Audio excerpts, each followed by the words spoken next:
حدیث نمبر 3117۔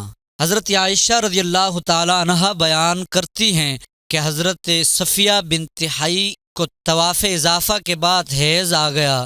حضرت عائشہ رضی اللہ تعالیٰ عنہا فرماتی ہیں میں نے رسول اکرم صلی اللہ علیہ وآلہ وسلم سے ان کے حیض کا ذکر کیا تو آپ نے فرمایا کیا وہ ہمیں روکنے والی ہیں؟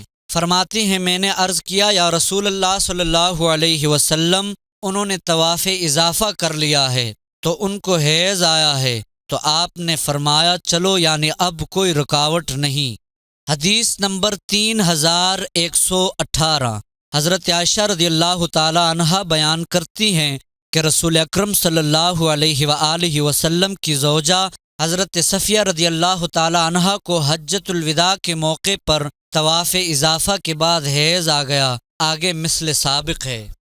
حدیث نمبر 3119۔ حضرت عائشہ رضی اللہ تعالی عنہا سے مروی ہے انہوں نے رسول اکرم صلی اللہ علیہ وآلہ وسلم کی خدمت میں عرض کیا کہ حضرت صفیہ رضی اللہ تعالی عنہا کو حیض آ گیا ہے، آگے پہلے کی طرح ہے۔